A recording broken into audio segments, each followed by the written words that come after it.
LinkedIn orqali savdolarni jalb qilish. LinkedIn tarmog'idan kompaniya mashhurligini oshirish, tarmoqni kengaytirish va savdolarni yo'lga qo'yish uchun foydalanish mumkin. Keling, akkauntingiz LinkedInda qo'shimcha daromad keltirishi uchun nima qilish kerakligini batafsil ko'rib chiqamiz.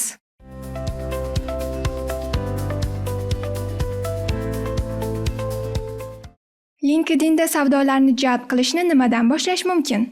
Avvalo, LinkedInda akkaunt ochish zarur. Uni to'liq ma'lumotlar bilan to'ldiring va imkon qadar faol olib boring.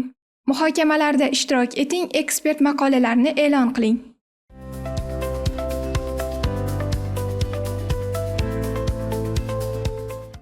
Savdo jarayonida sizni boshidanoq qiziqtirishi mumkin bo'lgan 3 ta asosiy parametrlar bor.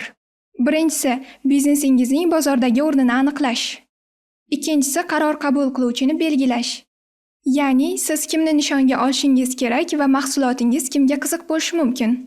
Uchinchisi, taklifni to'g'ri taqdim etish. Ya'ni, sizning xizmat yoki mahsulotingizga qiziqqan kishiga uni qanday qilib sotishni bilish. LinkedIn orqali savdo siz o'zingizni mijoz oldida suhbatdosh tomonidan foydali taqdim etsangiz ishlaydi. Bunda faqat mijozning muammolarini ko'rsatish emas, balki unda o'zingizning noyobligingizni ham ko'rsatish zarur. Bu ayniqsa B2B sohasida muhim. Chunki bu yerda bozorda raqobat kuchli va yirik kompaniyalar bilan bellashish qiyin. LinkedIn orqali savdo faqat mijoz sizdan nima sotib olayotganini va aynan qaysi muammosini siz hal qilishingizni aniq tushunsagina samarali bo'ladi.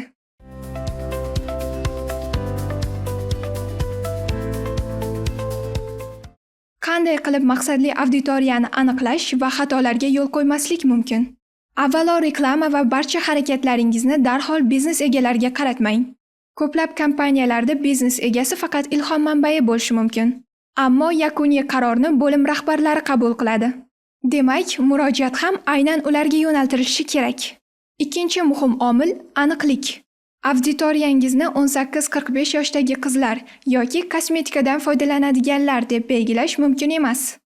Mijozning qiziqishlari va muammolarini aniq tushunish uchun mavjud barcha analitikadan foydalaning va ularni siz bera oladigan yechimlar bilan kesishgan nuqtada belgilang. Hamma uchun birdaniga xizmat ko'rsatishga urinmang. Target aniq bo'lsa, lead sifati ham yuqori bo'ladi. LinkedIn orqali savdolarni jalb qilishga kirishdan oldin quyidagi savollarga aniq javoblaringiz bo'lishi zarur. Birinchidan, sizning mahsulot yoki xizmatingiz qaysi biznes sohalari uchun dolzarb? Ikkinchidan, mijozingizning hayot sifatini yaxshilash uchun qanday natijalar sizning tajribangizda mavjud? Uchinchidan, siz ish natijalarini qanday baholaysiz? Eng yutuqli vaziyat har doim tor ixtisosli profil egalarida bo'ladi. Chunki ularning sohasida raqobat kamroq va savdolarni jalb qilish jarayoni ancha samarali kechadi.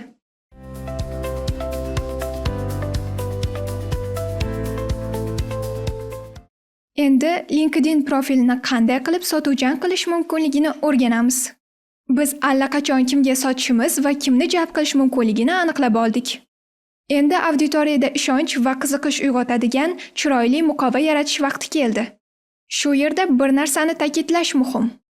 Barcha potensial mijozlarni birdaniga qamrab olish uchun bir necha o'nlab akkauntlarga ega bo'lish mumkin. Bitta akkaunt yordamida siz oyiga taxminan 3000 ta kontaktni qayta ishlashingiz mumkin. Shunday ekan, ko'lamlashtirishning eng oddiy yo'li akkauntlar sonini ko'paytirishdir.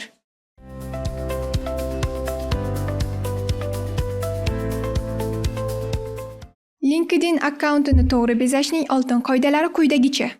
Dolzarb va haqqoniy ma'lumotlar. Bunda tarmoq pasport ma'lumotlarini tekshirishni talab qilishi yoki mijozlaringiz ma'lumotni qayta tekshirishni istashi mumkin.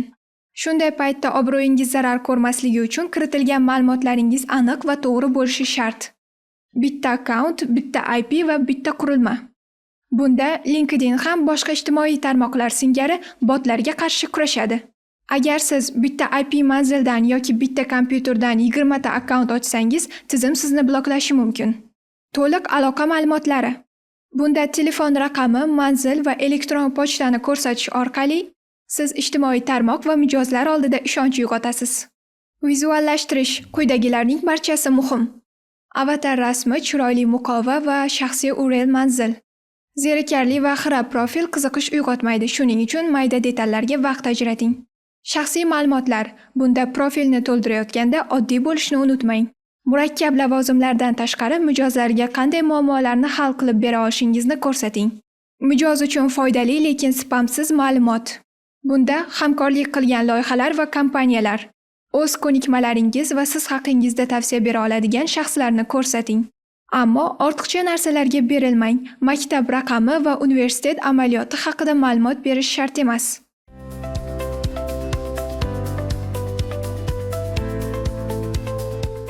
LinkedIn akkauntingizga trafikni qanday yo'lga qo'yish mumkin? LinkedIn ham pul ishlashni xohlaydi. Shuning uchun reklama ko'plab imkoniyatlarni beradi. Ammo narxlari har doim ham qulay emas. Bu yerda bitta klik uchun minimal stavka $2 dan past emas. Men esa uni hech qachon $5 dan pastga tushira olmaganman. Bunday xarajatlar nafaqat o'zini oqlamaydi, balki kompaniya budjeti bilan ham mos kelavermaydi. Shuning uchun LinkedInda target reklamani ishga tushirganda o'z maqsadingiz va sotuv varonkangizga 1000% ishonch hosil qilishingiz kerak. Aks holda savdo o'rnida karta balansingizda minus ko'rasiz xolos. LinkedIndagi ikkinchi monetizatsiya usuli bu kengaytirilgan profillar. Har birida turli imkoniyatlar mavjud bo'lib, o'z gradatsiyasiga ko'ra farqlanadi. Keling, batafsilroq ko'rib chiqamiz. Baza akkaunt bu platformaga bepul ro'yxatdan o'tganda olinadigan imkoniyatlardir. Siz odamlarni qo'shishingiz, tavsiyalar berishingiz va olishingiz, boshqa profillarni ko'rishingiz hamda kontaktlaringiz bilan shaxsiy xabarlarda yozishingiz mumkin. Premium biznes bu yiliga 406 yevroga tushadi. Qo'shimcha imkoniyatlar, profilingiz statistikasi hamda kontaktlaringizga kirmagan 15 ta odamga xabar yuborish va LinkedInning rasmiy video darslarini tomosha qilish huquqini beradi. Sales Navigator bu yerda yiliga 594 yevro to'lash kerak bo'ladi. Xabarlaringiz soni 20 taga yetadi. Kontaktlaringizdagi o'zgarishlar haqida bildirishnomalar keladi. Shuningdek, kengaytirilgan qidiruv tizimidan foydalanish imkoniyati beriladi.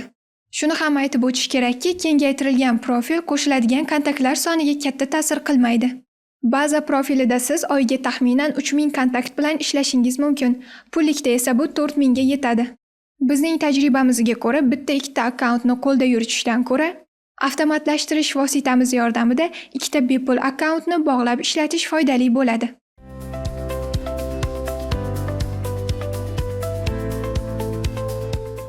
LinkedInda savdolarni sotmasdan turib qanday jalb qilish mumkin? Demak, siz bir oyda taxminan 3000 ta taklif yubordingiz va 500 ta yangi kontaktni qo'lga kiritdingiz. Keyin nima qilish kerak? Albatta, uzun matnli xabarlarni havolalar va oshkora reklamalar bilan yuborish kerak emas. Eslab qoling, LinkedIn ko'proq B2B uchun mo'ljallangan, B2C uchun emas. B2B ulgurji savdolar bilan ishlaydi va investorni uchratishga qarshi emas. B2C esa treninglar, ko'chmas mulk, sayohat mavzulari va hokazolar bilan bog'liq. Shuning uchun munozarani boshlashdan oldin inson profilini yaxshilab o'rganing. LinkedInning o'zi esa qisqa muddatli savdodan ko'ra uzoq muddatli munosabatlarga moslashtirilgan. Shuning uchun odobli va ijobiy bo'ling, odamni siquvga olmang. Unga nima uchun siz qiziqarli bo'lishingizni ko'rsating va erkinlik bering. Sizning vazifangiz avvalo do'stona munosabat va ishonchni o'rnatish. Keyin esa to'g'ri savollar berib, uning ehtiyojlari va umumiy manfaatlarini aniqlashdir.